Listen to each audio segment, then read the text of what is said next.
অভিষেকের সেবাশ্রয় ও সেবাশ্রয় 2 এর চরম অনিয়ম ও বিধি লঙ্ঘনের অভিযোগ তুলে বিষ্ণুপুর থানায় এফআইআর দায়ের বিজেপি নেতা অভিজিৎ দাস ওরফে ববির। বিষ্ণুপুর থানায় আইসিকে দেওয়া অভিযোগপত্রে তিনি জানিয়েছেন, ওই ক্যাম্পগুলিতে আল্ট্রাসাউন্ড, পোর্টেবল এক্সরের মতো নিয়ন্ত্রিত ডায়াগনস্টিক সেন্টারের যন্ত্রপাতি ব্যবহারে বিধি ভাঙা হয়েছে। ববির অভিযোগ, যোগ্য চিকিৎসকের বদলে আয়ুর্বেদ বা হোমিওপ্যাথি চিকিৎসকদের দিয়ে এবং এমবিবিএস ডিগ্রিহীন চিকিৎসকদের দিয়ে আধুনিক চিকিৎসার ব্যবস্থা করা হয়েছে। ভুয়ো প্রেসক্রিপশন ও কনসালটেশন রেকর্ড, বায়োমেডিক্যাল বর্জ্য ব্যবস্থাপনায় গাফিলতি, সরকারি সম্পদের অপব্যবহার, আর্থিক অনিয়ম ও অপরাধমূলক ষড়যন্ত্রের অভিযোগও তুলেছেন তিনি।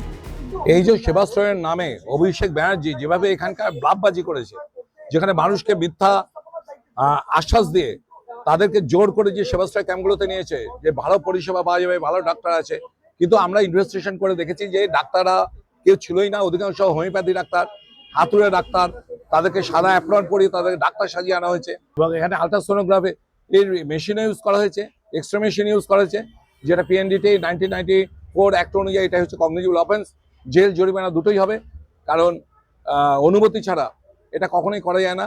প্রেসক্রিপশনগুলো দেখলেও আপনি বুঝতে পারবেন যে এগুলো কোনো ডাক্তারের প্রেসক্রিপশন হতে পারে, আপনার মনে হয়? হ্যাঁ, এই যে বিষয়গুলোকে নিয়ে আমি পুরো তুলে ধরেছি এবং সবচেয়ে বড় কথা, এত যে কোটি কোটি টাকাও পেল, এ টাকার উৎসটা কোথায়? শুধু তাই না, সেবাশ্রয় ও সেবাশ্রয় 2 এর মাধ্যমে যে কোটি কোটি টাকা খরচ হয়েছে তার উৎস কি, প্রশ্ন তুলে থানার দ্বারস্থ অভিজিৎ দাস। অভিযোগের কপি ডায়মন্ড হারবার পুলিশ জেলার এসপিকেও পাঠিয়েছেন অভিজিৎ দাস।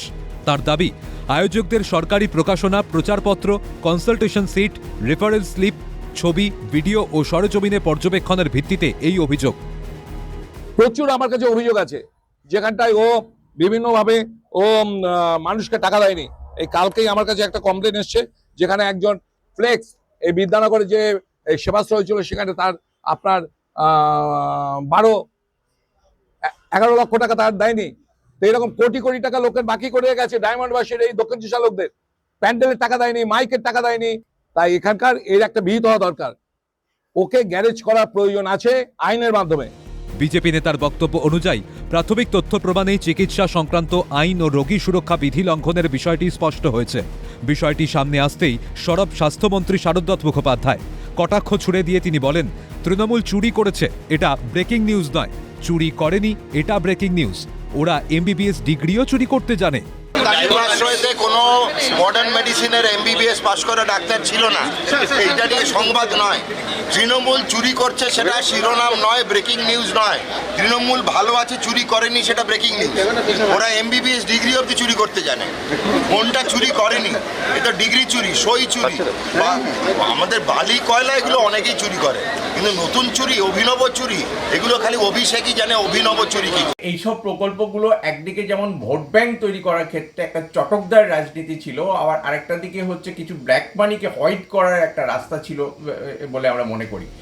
জনস্বাস্থ্য বিশেষজ্ঞ ডাক্তার কাজল কৃষ্ণ বণিক বলেন, সেবাশ্রয় ও সেবাশ্রয় 2 শুধুমাত্র টাকা ইনকামের রাস্তা নয়, এর প্রকল্পের মাধ্যমে সাধারণ মানুষকে ঠকানোর খেলা খেলেছেন অভিষেক বন্দ্যোপাধ্যায়।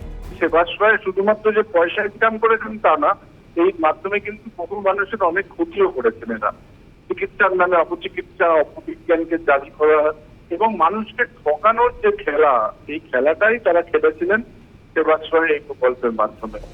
আক্রমণ সারাতে ছাড়েননি বিজেপির রাজ্য সভাপতি শ্রমিক ভট্টাচার্য।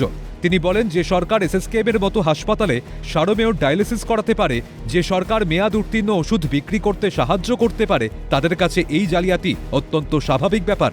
যে সরকার এসএসকেএম হসপিটালে কুকুরের ডায়ালিসিস করতে পারে, যে সরকার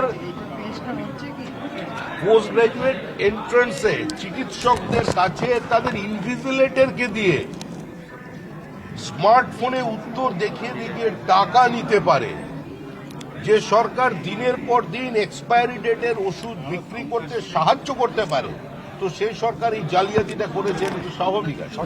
ভাইপোর কুকীর্তি যেন শেষ নেই। কয়লা বালি তো ছিলই, মাটি চুরি ও আমফানের ত্রাণ দুর্নীতিতেও নাম জড়িয়েছে তৃণমূল নেতার। প্রায় 300 কোটি টাকার মাটি চুরির অভিযোগ রয়েছে ডায়মন্ড হারবারের সাংসদের বিরুদ্ধে। এবার সেবার নামে শোষণের অভিযোগ উঠল পিসির আদরের ভাইপোর বিরুদ্ধে। সমালোচকরা বলছেন, পিসির ছত্রছায়া থেকে দিনের পর দিন যে অবৈধ কার্যকলাপ চালিয়ে গেছেন তার ফল ভুগতে হচ্ছে। সোনারপুরে গিয়ে সাধারণ মানুষের তীব্র ক্ষোভের মুখে পড়েন অভিষেক বন্দ্যোপাধ্যায়। কাঁচা ডিম জুতো ছুঁড়ে মারা হয় তৃণমূল সাংসদকে। পিকচার अभी বাকি है, শেষ দেখার অপেক্ষায় রাজ্যবাসী। রাজীব নস্করের রিপোর্ট, ক্যালকাটা নিউজ।